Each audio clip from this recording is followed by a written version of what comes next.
Hello दोस्तों, बहुत बहुत स्वागत है स्टडी लूप में। तो आज जो है हम शुरू करने जा रहे हैं क्लास 8 का चैप्टर रिसोर्सेस।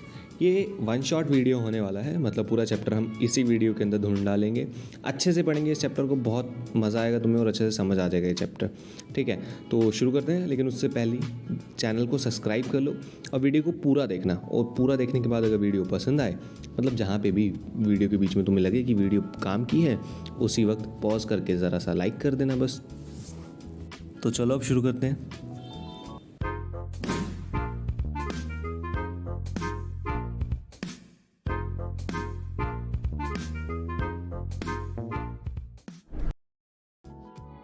तो दोस्तों, शुरू करने से पहले ये जान लेना ज़रूरी है कि ये जो शब्द है, मतलब जो चैप्टर का नाम है रिसोर्सेज, इसका मतलब क्या है।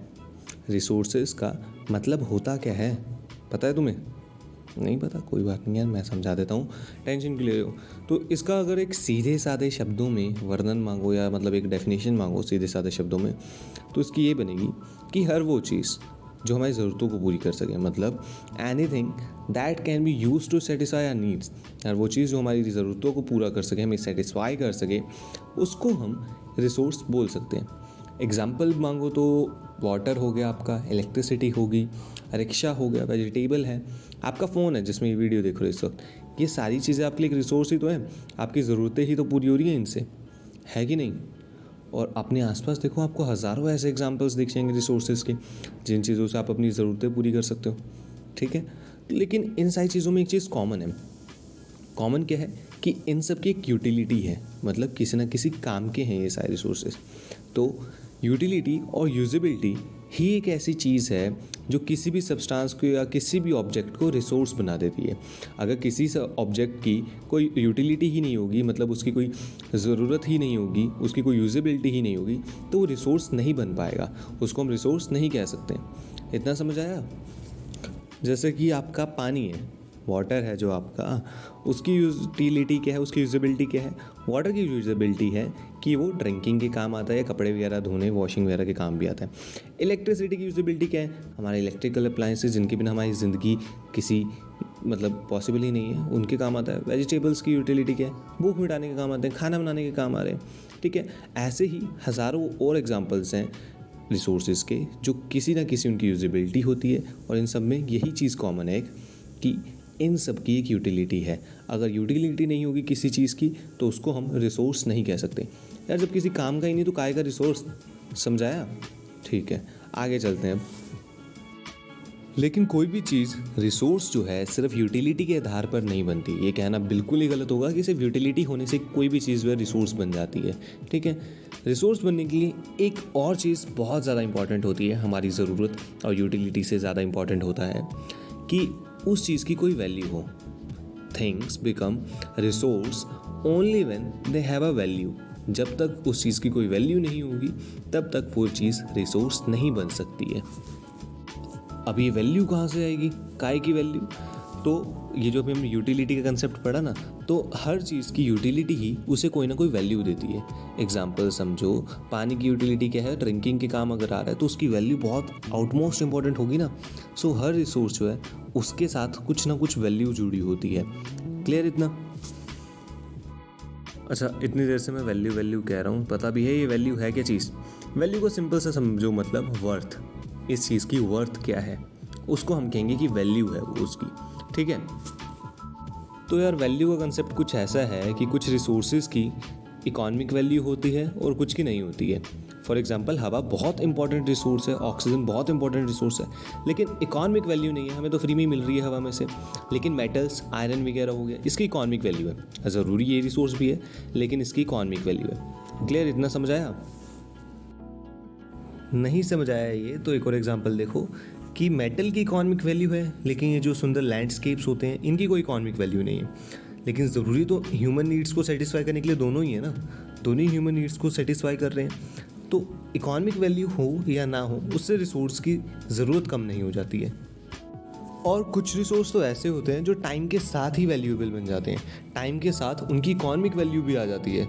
एग्जाम्पल अगर इसका मांगो कि आपके घर पे कोई भी हो, छोटी मोटी रेमेडी हो या छोटी मोटी कोई रेसिपी हो, उसकी आज के टाइम पे कोई एक इकोनॉमिक वैल्यू नहीं होगी, या आपने कुछ भी नया इन्वेंशन कर दिया, उसकी कोई इकोनॉमिक वैल्यू नहीं होगी। लेकिन जब आप उस इन्वेंशन को पेटेंट करवा लोगे, मतलब उसके राइट्स आप अपने पास रख लोगे, तो उसके बाद जब भी आप किसी कंपनी को वो बेचोगे चीज़, तो उसकी इकोनॉमिक वैल्यू बन जाएगी अपने आप। आई होप तुम लोगों को इतना समझ आ गया होगा। तो इधर से ही जो है एक नया कंसेप्ट हमें पता चलता है, ये जो हमने बात करी है ना कि टाइम के साथ कुछ रिसोर्सेज जो हैं इकोनॉमिकली वैल्यूएबल बन जाते हैं। तो हम ये कह सकते हैं कि टाइम और टेक्नोलॉजी दो ऐसे फैक्टर्स हैं जो किसी भी सब्सटेंस को रिसोर्स बना सकते हैं। ठीक है, किसी भी सब्सटेंस को, किसी भी ऑब्जेक्ट को रिसोर्स बना सकता है टाइम और टेक्नोलॉजी। और इसका एग्जांपल अगर तुम लोगों को दूं मैं, तो जैसे कि फायर हो गया, व्हील हो गया, उसके जब इन्वेंशन हुआ था तो धीरे धीरे टाइम के साथ उसकी ज़रूरतें और ज़्यादा बढ़नी शुरू हुई, और टेक्नोलॉजी जैसे जैसे हमारे पास नई आनी शुरू हुई, तो उसी व्हील को हमने मॉडर्न ट्रांसपोर्ट जो है, गाड़ी, बसेस वगैरह, इन सब में यूज़ करना शुरू कर दिया। और आज के टाइम पे उस व्हील के बिना हमारी लाइफ में बहुत ज़्यादा मुश्किल हो जाएगी, है कि नहीं है। वैसे ही फायर है, उसका जब स्टार्टिंग में इन्वेंशन हुआ सिर्फ जानवरों से बचने के लिए, अपना थोड़ा बहुत रॉ मीट वगैरह पकाने के लिए यूज़ कर रहे थे वो फायर को। लेकिन आज के टाइम पे फायर का टेक्नोलॉजी के साथ और टाइम के साथ कितना अच्छा खासा यूज़ हो चुका है। कुकिंग के अलावा और कहीं काम नहीं आ रही है क्या फायर? आ रही है, बिल्कुल आ रही है। और ये जो टाइम और टेक्नोलॉजी है, ये दोनों खुद ही बहुत बड़ा रिसोर्स है इंसानियत के लिए, बहुत बड़ा, बहुत इंपॉर्टेंट रिसोर्स हैं ये दोनों खुद ही। और इनकी जो इम्पोर्टेंस है इंसानों के लिए, वो शब्दों में बयान नहीं की जा सकती, बहुत ज़्यादा इंपॉर्टेंट है यार। तुम लोग तो इतने समझदार हो ही हो, तुम्हें पता ही होगा कि इनकी वैल्यू कितनी है टाइम और टेक्नोलॉजी की। तो आई होप अब तक जो कंसेप्ट तुम लोगों को बताए, तुम लोगों को अच्छे से समझ आ गए होंगे, दिमाग में अच्छे से फिट हो चुके होंगे, हो गए हैं ना? तो बहुत बढ़िया, अपनी पीठ पे एक बारी शाबाशी दे दो, थपथपा दो अपनी पीठ को खुद ही। फिर अब हम आगे लेके चलते हैं इस चैप्टर को, आगे पढ़ते हैं नए कंसेप्ट्स। तो अब हम पढ़ेंगे रिसोर्सेज की क्लासिफिकेशन को। हम रिसोर्सेज की क्लासिफिकेशन को समझेंगे कि किस प्रकार के, किस किस तरह के रिसोर्सेज हमारे पास होते हैं, हमारी दुनिया में मौजूद हैं और हमारी नीड्स को सेटिस्फाई कर रहे हैं, हम उनको समझते हैं। तो बेसिकली हमारे पास 3 तरह के रिसोर्सेज होते हैं। बेसिक बात की जाए तो सबसे पहले हमारे पास होते हैं नेचुरल रिसोर्सेज। कौन से रिसोर्सेज? नेचुरल रिसोर्सेज होते हैं हमारे पास सबसे पहले, ठीक है। इसके बाद दूसरा जो टाइप आता है रिसोर्सेज का, हमारे पास होते हैं ह्यूमन मेड रिसोर्सेज या मैन मेड रिसोर्सेज, आप कह लीजिए, ठीक है। कौन से होते हैं? मैन मेड रिसोर्सेज होते हैं हमारे पास, ठीक है। इसके बाद तीसरा और जो आखिरी कह लो टाइप आता है रिसोर्सेज का, हमारे पास होते हैं ह्यूमन रिसोर्सेज। कौन से? ह्यूमन रिसोर्सेज, ठीक है। तो ये 3 तरह के रिसोर्सेज के बारे में हम पढ़ेंगे अब आगे, और ब्रीफली पढ़ेंगे, एक एक को ढंग से पढ़ेंगे, बहुत मज़े से पढ़ेंगे। अब तक भी तुम्हें मज़ा ही आया होगा आई थिंक, तो अभी भी और ज़्यादा मज़ा आएगा, ठीक है। अच्छे से पढ़ेंगे, समझ आएगा तुम्हें सारा। अब एक एक करके इनको पढ़ते हैं हम। तो शुरुआत हम सबसे पहले करेंगे नेचुरल रिसोर्सेज को समझने से, ठीक है। नेचुरल रिसोर्सेज से शुरू करते हैं। सो होते क्या हैं ये नेचुरल रिसोर्सेज? तो भाई देखो, नेचुरल रिसोर्सेज वो रिसोर्सेज होते हैं जो हमने नेचर से लिए हैं, मतलब जो भगवान से मिले हमें। हवा, पत्थर, मिनरल्स, मेटल्स, ये सारे रिसोर्सेज हमें भगवान से मिले हैं, नेचर से मिले हैं। इनको हम कहते हैं नेचुरल रिसोर्सेज। ये ऐसे रिसोर्सेज होते हैं जिन्हें बिना किसी मॉडिफिकेशन के हम यूज़ कर रहे हैं, कुछ खास मॉडिफिकेशन नहीं कर रहे हैं हम इनको। जैसे पानी है, नदियों से अगर आ रहा है तो लोग उसको डायरेक्टली भी पी ही रहे हैं, ठीक है। उसके अंदर कुछ खास छेड़खानी नहीं कर रहे हैं, जितनी हमारी ज़रूरत है उस हिसाब से बस थोड़ी बहुत मॉडिफिकेशन कर रहे हैं, लेकिन इसके अंदर ज़्यादा मॉडिफिकेशंस नहीं की जाती है। इनको हम कहते हैं नेचुरल रिसोर्सेज। एग्जाम्पल मैंने तुम्हें दे दिए, हवा हो गई, पानी हो गया, मिनरल्स हो गए, ये सारे। तो इसको भी अगर फर्दर क्लासीफाई करें हम, तो सबसे पहले हम करते हैं क्लासिफिकेशन इनकी based on status of development. Classification of natural resources based on status of development. तो इस बेसिस पे हमारे पास होते हैं 2 तरह के रिसोर्सेज, एक्चुअल रिसोर्सेज, ठीक है, और दूसरे जो है, पहले इसको समझ लेते हैं। चलो, एक्चुअल रिसोर्सेज क्या होते हैं हमारे? एक्चुअल रिसोर्सेज भाई वो रिसोर्सेज होते हैं जो एक्चुअली में हम यूज़ कर रहे हैं इस वक्त, मतलब जिनकी क्वांटिटी हमें पता है और एक्चुअल में ये यूज़ में आ भी रहे हैं। फॉर एग्जांपल वाटर हो गया आपका, मेटल्स हो गया आपके, आयरन और हो गया। आपको पता है कि देश के अंदर किस किस जगह में मिलेंगे, कहाँ कहाँ मिलेंगे, किस क्वांटिटी में मिलेंगे, किस क्वालिटी में मिलेंगे, और इनको यूज़ करने के लिए हमारे पास टेक्नोलॉजी भी है और इनको हम अच्छी खासी तादाद पे यूज़ कर भी रहे हैं, ठीक है। ये होते हैं एक्चुअल रिसोर्सेज। दूसरे हमारे पास होते हैं पोटेंशियल रिसोर्सेज। जैसा कि आपको इनके नाम से ही क्लियर हो रहा होगा कि ये रिसोर्सेज होते हैं पोटेंशियल रिसोर्सेज, मतलब ये वो रिसोर्सेज होते हैं जिनके अंदर पोटेंशियल है और इनकी एंटायर क्वांटिटी लेकिन हमें पता नहीं है, हमें अच्छे से क्लियरली पता नहीं है कि कितनी क्वांटिटी इनकी अर्थ के ऊपर मौजूद है, ठीक है। और इसी वजह से ये ज़्यादा यूज़ में आ नहीं रहे हैं, हम इनको ज़्यादा यूज़ कर नहीं रहे हैं। और इनको यूज़ ना करने के पीछे दो रीज़न हो सकते हैं। या तो हमारे पास टेक्नोलॉजी नहीं है, प्रेजेंट डे इस वक्त हमारे पास टेक्नोलॉजी नहीं है और हम इनको यूज़ करना नहीं चाहते हैं, हम इनको फ्यूचर की जनरेशन के लिए सेव करना चाहते हैं। इसका अगर एग्जांपल मांगो, लद्दाख रीजन जो है आपका, वहाँ पे यूरेनियम बहुत अच्छी खासी क्वांटिटी में मिलता है और अच्छी खासी क्वालिटी में भी मिलता है, लेकिन उसे हम यूज़ नहीं कर रहे हैं क्योंकि हम उसे बचा रहे हैं फ्यूचर की नीड्स के लिए, क्योंकि हमें अभी जितनी ज़रूरत है उतना यूरेनियम तो कहीं और से भी मिल जाएगा। लद्दाख के यूरेनियम को हम बचा के रख लेते हैं फ्यूचर जनरेशन्स के लिए। क्लियर इतना? आई होप हो गया होगा इतना क्लियर। अब दूसरी क्लासिफिकेशन की तरफ चलते हैं हम। अब जो है हम नेचुरल रिसोर्सेज को क्लासीफाई करेंगे बेस्ड ऑन ओरिजिन, कि मतलब किस जगह से इनका जन्म हुआ है, किस जगह पे ये पाए जाते हैं। तो ओरिजिन की अगर बात करें, इस बेसिस पे हमारे पास दो तरह के रिसोर्सेज होते हैं। एबायोटिक मतलब और जो नॉन लिविंग वर्ल्ड से मिले हैं, ठीक है, नॉन लिविंग ऑर्गेनिज्म से मिले हैं, जैसे कि पत्थर है, हवा है, पानी है, नॉन लिविंग है। ये सारे रिसोर्सेज जो हैं या इनसे जो रिसोर्सेज हम ले रहे हैं इनको एबायोटिक रिसोर्सेज कहेंगे, ये नॉन लिविंग है। दूसरे होते हैं हमारे पास, अगर बेस्ड ऑन ओरिजिन की बात करें क्लासिफिकेशन, दूसरे तरह के हमारे पास रिसोर्सेज होते हैं बायोटिक रिसोर्सेज। कौन से रिसोर्सेज? Biotic resources. ये जो है बिल्कुल विपरीत होते हैं बायोटिक के, ये लिविंग बीइंग से मिल रहे हैं हमें, जैसे कि फिशरीज़ हो गई, लाइफ स्टॉक्स हो गए, ठीक है, मछलियाँ हो गई या पशु जो लोग पाल रहे हैं, ये सारे भी रिसोर्सेज है ना मान लिए, और इनके अंदर जान है, ठीक है।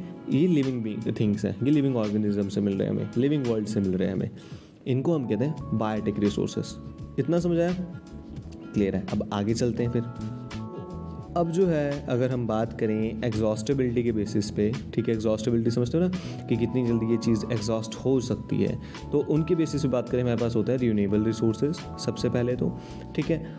उसके बाद जो है रिन्यूएबल रिसोर्सेज पहले समझ लेते हैं, चलो, उसके बाद वाले बाद में ही समझेंगे। पहले रिन्यूएबल रिसोर्सेज जो हैं वो देखो होते कौन से रिसोर्सेज हैं, नाम से ही तुम्हें पता चल रहा होगा। जो रिसोर्सेज एक बार ख़त्म होंगे तो रीन्यू हो जाएंगे, या फिर ख़त्म ही ये बहुत टाइम बाद होंगे, मतलब बहुत लंबा टाइम लेंगे, इतनी जल्दी ये ख़त्म नहीं होने वाले हैं। एग्जाम्पल अगर तुम लोग इसका मांगो, सोलर एनर्जी है, ठीक है ना, बहुत टाइम लेगी ख़त्म होने में, एकदम से झट से ख़त्म नहीं हो जाती है 2-3 सालों में, ठीक है। दूसरा एग्जाम्पल विंड एनर्जी, वो भी इतनी जल्दी ख़त्म नहीं होने वाली है। तो दूसरे तरह के रिसोर्सेज हमारे पास होते हैं नॉन रिन्यूएबल रिसोर्सेज। नाम से ही पता चल रहा है रिन्यूएबल के बिल्कुल विपरीत, बिल्कुल ऑपोजिट इसके। ये वो रिसोर्सेज होते हैं जिनके पास सबसे पहली बात इनके साथ दिक्कत क्या है, इन रिसोर्सेज का जो स्टॉक है वो बहुत ज़्यादा लिमिटेड है।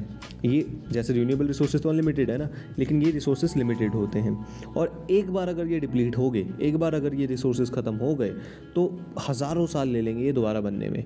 अगर इनका एग्जाम्पल मांगो तुम, पेट्रोलियम हो गया यार, ठीक है, फॉसिल फ्यूल्स जितने भी हो गए, कोल हो गया, मिनरल्स हो गए, एक बार ख़त्म हो गए तो हज़ारों साल बाद दोबारा बनेंगे, ठीक है। तो नॉन रिन्यूएबल रिसोर्सेज को बचा के रखने की ज़रूरत बहुत ज़्यादा होती है, और इसके बारे में पर्टिकुलर इस टॉपिक के बारे में आगे हम पढ़ेंगे और ज़्यादा। अभी हम आगे चलते हैं, जो नेक्स्ट टॉपिक है हमारा उसकी तरफ। अब नेचुरल रिसोर्सेज की क्लासिफिकेशन की हम बात करेंगे। तो अब जो हम क्लासिफिकेशन की बात करने वाले हैं वो हम करेंगे बेस्ड ऑन डिस्ट्रीब्यूशन, कि रिसोर्सेज कहाँ पाए जाएंगे, बेस्ड ऑन देयर डिस्ट्रीब्यूशन हम बात करेंगे अब हम। इस बेसिस पे हमारे पास अगेन दो तरह के रिसोर्सेज होते हैं, यूबिक्विटस रिसोर्सेज और लोकलाइज्ड रिसोर्सेज। यूबिक्विटस रिसोर्सेज वो होते हैं जो आपको मतलब यूजली हर जगह ही मिल जाएंगे, जैसे हवा है, हर जगह ही मिल जाएगी आपको, और लोकलाइज्ड रिसोर्सेज पर्टिकुलरली एक ही रीजन में मिलेंगे आपको, जैसे कि कोल माइंस हो गई आपकी, कोल हो गए, मेटल्स हो गए। आपको पता है कि हर जगह नहीं मिलने वाले, हर जगह का खड्डा खोदोगे तो कोल नहीं निकल आएगा, हर जगह खड्डा खोदने से पेट्रोलियम नहीं निकल आएगा। पर्टिकुलरली एक जगह होगी, एक पर्टिकुलर टाइप की ज्योग्राफी होगी, वहाँ पर ही आपको ये मिलेगा, ठीक है। तो इनको हम कहते हैं लोकलाइज्ड रिसोर्सेज, जो एक ही जगह पर मिलेंगे आपको। और यूबिक्विटस रिसोर्सेज जो हर जगह ही मिल जाएंगे आपको, हवा हो गया आपका, ठीक है, और सोलर एनर्जी होगी। लेकिन इधर से क्वेश्चन आता है कि रिसोर्सेज का ये जो डिस्ट्रीब्यूशन पैटर्न है इतना ज़्यादा अनइवन क्यों है, एक जगह मिल रहे हैं दूसरी जगह नहीं मिल रहे। तो इसका आंसर है कि रिसोर्सेज का जो डिस्ट्रीब्यूशन होता है ना यार, ये नंबर्स ऑफ फैक्टर्स पे डिपेंडेंट होता है।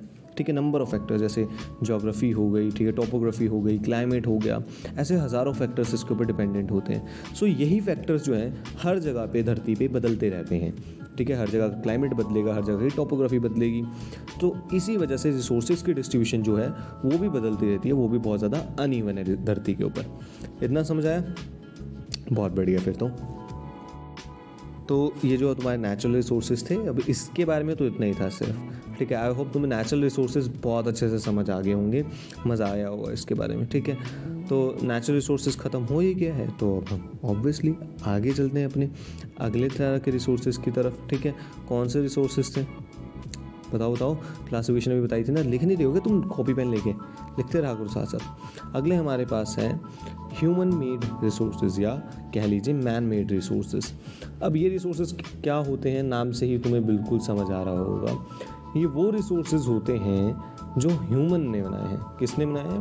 ह्यूमन ने बनाए हैं। जब इंसान जो है, जब ह्यूमन जो है नेचुरल रिसोर्सेज को मॉडिफाई करना शुरू कर देता है अपनी ज़रूरतों को पूरा करने के लिए, तो वो ह्यूमन मेड रिसोर्सेज को जन्म देता है, वो बनाता है ह्यूमन मेड रिसोर्सेज। अगर इसके एग्जांपल तुम पूछो यार, रोड हो गई, मशीनरीज हो गई, बिल्डिंग्स हो गई, कार हो गई, ये जो फ़ोन में तुम वीडियो देख रहे हो ये हो गया, जिस कुर्सी पे तुम बैठे होंगे या बेड पे लेटे होंगे या जिस नोटबुक पे लिख रहे हो, ये सारे ह्यूमन मेड रिसोर्सेज हैं, ये सारे बनाने वाला ह्यूमन है। इतना समझाया? बहुत बढ़िया। तो अब दूसरे रिसोर्सेज की तरफ चलते हैं। तीसरा टाइप वो है ह्यूमन रिसोर्स। अब इसको और ह्यूमन मेड रिसोर्स को कंफ्यूज मत करना, मैक्सिमम लोग जो है इसको कंफ्यूज कर लेते हैं। तो अब देखो होता क्या है, ह्यूमन रिसोर्स हैं, अब तुम ये बात मानते हो कि नहीं कि इंसान सबसे बड़ा रिसोर्स है। रिसोर्सेज नेचर का ना फ्री गिफ्ट नहीं है। अगर इंसान ना होते तो किसी रिसोर्स का कुछ मतलब ही ना बन पाता, उसका कोई अस्तित्व होता ही ना। सारे रिसोर्सेज को एंड में यूटिलाइज तो इंसान ही कर रहे हैं ना, या मॉडिफाई तो इंसान ही कर रहे हैं, ठीक है। तो सबसे इंपॉर्टेंट रिसोर्स क्या हुआ धरती पे? ह्यूमन। सो लोग ही जो हैं जब भी अपने नॉलेज का, अपने जो भी स्किल्स हैं इनके पास, उसका जब बेस्ट यूज़ ये लोग करते हैं और एक नया इन्वेंशन कर लेते हैं, एक नया रिसोर्स बना देते हैं, तो हम कहते हैं कि ये लोगों ने ह्यूमन रिसोर्स को जन्म दिया है, इसलिए इंसान को ह्यूमन रिसोर्स कहा जाता है, क्योंकि इंसान ही अपनी स्किल और नॉलेज का यूज़ करके या टेक्नोलॉजी का यूज़ करके नए रिसोर्सेज को, और भी ज़्यादा नए रिसोर्सेज को जन्म दे सकता है, जैसे कि पानी है। तो इसीलिए कहा जाता है कि ह्यूमन बींग्स जो हैं, इंसान जो है, वो प्रकृति का सबसे बड़ा रिसोर्स है, सबसे स्पेशल रिसोर्स है। इतना क्लियर? लेकिन वो क्या चीज़ है जो इंसान को रिसोर्स बनने में मदद कर रही है, ठीक है? तो एजुकेशन है आपकी, ठीक है, और साथ ही साथ आपकी हेल्थ है जो आपको रिसोर्स बनने में हेल्प करेगी, ठीक है ना। अगर आप अच्छे पढ़े लिखे होंगे, अगर आपकी सेहत बहुत ज़्यादा अच्छी होगी, तो आप एक बहुत ही वैल्यूएबल रिसोर्स बन सकते हैं देश के लिए, दुनिया के लिए। क्लियर? देखो यार, जैसे कि पानी है, प्रकृति का तो उसका सिंपल सा यूज़ दे रखा है, सिर्फ पीने के काम आएगा या वॉशिंग के काम आएगा, लेकिन इंसान ही है ना जो अपनी टेक्नोलॉजी का यूज़ करके उस पानी से बिजली भी आज के टाइम पे पैदा कर रहा है, ठीक है। तो इंसान जितना ज़्यादा पढ़ेगा, जितना ज़्यादा अपनी सेहत का ध्यान रखेगा, उतना ज़्यादा रिसोर्स वो बना पाएगा नए नए। तो इधर से ही तुम लोगों के लिए एक बहुत ही ज़रूरी कंसेप्ट आता है, उसको अब हम पढ़ते हैं, ठीक है। एक बहुत इंपॉर्टेंट कंसेप्ट है। सो ये जो है कंसेप्ट ह्यूमन रिसोर्स डेवलपमेंट का कंसेप्ट है। क्या? Human resource development. अब क्या होता है ये ह्यूमन रिसोर्स डेवलपमेंट? तो इसको समझो, जब भी हम इंसान की स्किल्स को, ठीक है, अब मैंने तुम्हें बताना कि इंसान के लिए ज़रूरी क्या है ह्यूमन रिसोर्स बनने के लिए, नॉलेज वगैरह, ठीक है, एजुकेशन होगी, हेल्थ होगी। तो जब भी हम इन सारी चीज़ों की क्वालिटी को इम्प्रूव करते हैं, ठीक है, जब भी हम इम्प्रूव करते हैं इंसान की स्किल्स को, उसकी क्वालिटी को, उसकी एजुकेशन को हम ज़्यादा देते हैं, उसकी हेल्थ को इम्प्रूव करते हैं, तो हम उसको इक्विप कर रहे हैं, उसको हम साधन दे रहे हैं कि वो और ज़्यादा रिसोर्स बनाए दुनिया के लिए, दुनिया की भलाई के लिए, या अपने बाकी मित्र इंसानों के लिए वो और ज़्यादा रिसोर्सेज बनाए। तो इसी चीज़ को हम कहते हैं ह्यूमन रिसोर्स डेवलपमेंट। मतलब ह्यूमन को रिसोर्स बनने के लिए जो जो चीज़ों की ज़रूरत है, एजुकेशन, हेल्थ वगैरह, इन सबको इंसान को अच्छी खासी क्वालिटी में दिया जाए और इनको इम्प्रूव किया जाए। ये होता है आपका human resource development. I hope ये भी क्लियर हो गया होगा तुम्हें कंसेप्ट। वो क्लियर हो गया है तो इससे एक सीख लो और तुम लोग भी अब से ढंग से पढ़ो, मन लगा के पढ़ो, ताकि देश के लिए एक अच्छा रिसोर्स बन सको तुम लोग भी। ठीक है, इंसान बहुत ज़रूरी है देश के लिए, तुम लोग बहुत ज़रूरी है, बहुत वैल्यूएबल रिसोर्स हो तुम सारे लोग। ठीक है, तो अब हम चलते हैं अगले कंसेप्ट की तरफ अपने। तो भाई लोग, अब तक हमने जितना भी ये चैप्टर पढ़ा है उससे एक चीज़ तो क्लियर साफ शब्दों में समझ आ रही है हमें कि रिसोर्सेज बहुत इंपॉर्टेंट है हमारी लाइफ के लिए। बिना रिसोर्सेज के ज़िंदगी जो है हमारी पूरी की पूरी बिखर के रह सकती है कि नहीं है। तो इधर से ही कंसेप्ट अब हमारा आता है इन रिसोर्सेज को बचाने का, जिसको हम कहते हैं कंजर्वेशन ऑफ रिसोर्सेज। ठीक है, किसी भी तरह का रिसोर्स हो, ह्यूमन मेड रिसोर्स हो, नेचुरल रिसोर्स हो या ह्यूमन रिसोर्स हो, उसकी कंजर्वेशन का मतलब होता है किसी चीज़ को बचा के रखना। ठीक है, तो ये देखो चीज़ यार, ये ज़रूरी क्यों है? क्योंकि जब तक हम रिसोर्स को ढंग से यूज़ नहीं करेंगे या लालच से यूज़ करेंगे तो एक टाइम पे रिसोर्स बिल्कुल ही ख़त्म हो जाएंगे। जैसे नॉन रिन्यूएबल रिसोर्सेज का तुम्हें केस बताया मैंने। तो इसीलिए रिसोर्सेज को ढंग से यूज़ करना और उनको बहुत केयरफुली यूज़ करने को हम कहते हैं कंजर्वेशन ऑफ रिसोर्सेज, ताकि रिसोर्स बिल्कुल ही ख़त्म ना हो जाए। इधर से ये कंसेप्ट आता है आपका सस्टेनेबल डेवलपमेंट का। कौन सा? सस्टेनेबल डेवलपमेंट का कंसेप्ट। ये कंसेप्ट कहता है कि तुम्हें आज के टाइम पे जो तुम्हारी ज़रूरतें हैं उनको पूरा करो, ज़रूरतों से दूर ना भागो। पेट्रोलियम की ज़रूरत है तो ज़रूर पेट्रोलियम को यूज़ करो, बेशक वो नॉन रिन्यूएबल रिसोर्स है, लेकिन इस कदर यूज़ करो, इतना केयरफुल यूज़ करो कि आज ही पेट्रोलियम ख़त्म ना हो जाए, आने वाली जनरेशन के लिए भी पेट्रोलियम बचे। और पानी भी है, जैसे ग्राउंड वाटर ख़त्म होता जा रहा है धीरे धीरे। तो हम ये कह सकते हैं कि फ्यूचर है जो हमारा प्लैनेट का, वो पूरी तरह से सस्टेनेबल डेवलपमेंट के ऊपर टिका हुआ है। अगर हम सस्टेनेबल डेवलपमेंट को जितनी जल्दी अपना लेंगे उतनी जल्दी हम अपने प्लैनेट को ख़त्म होने से बचा सकते हैं।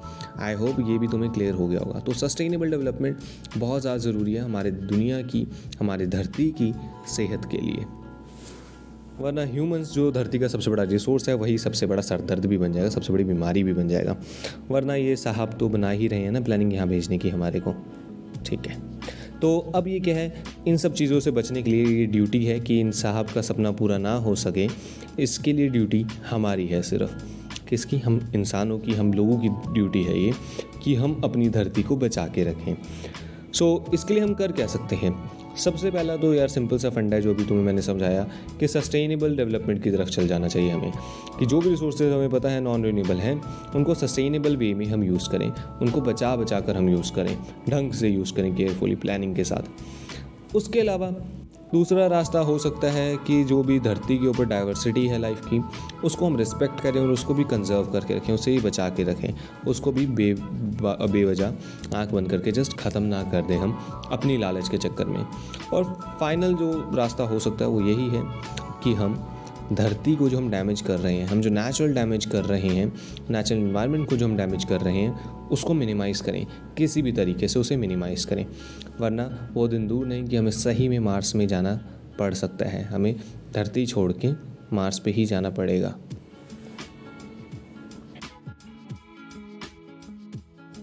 तो बस इतना ही था भाई लोग आज के लिए। आई होप तुम लोगों को समझ आया होगा, मज़ा आया होगा। तो ढंग से बस पढ़ते रहो, रिवाइज़ कर लेना इसको अच्छे से एक बार। ठीक है, और अगर वीडियो पसंद आई तो लाइक करो और शेयर भी करो अगर बहुत ज़्यादा ही पसंद आ गई है। और चैनल को तो मैं एज्यूम कर रहा हूँ कि तुमने सब्सक्राइब कर ही लिया होगा स्टार्टिंग में, नहीं किया तो दोबारा से कर लो यार, मतलब दोबारा से दबा के अनसब्सक्राइब मत कर देना, सब्सक्राइब करो, अगर नहीं कर रखा तो दोबारा से एक बार सब्सक्राइब कर लो प्लीज़। धन्यवाद।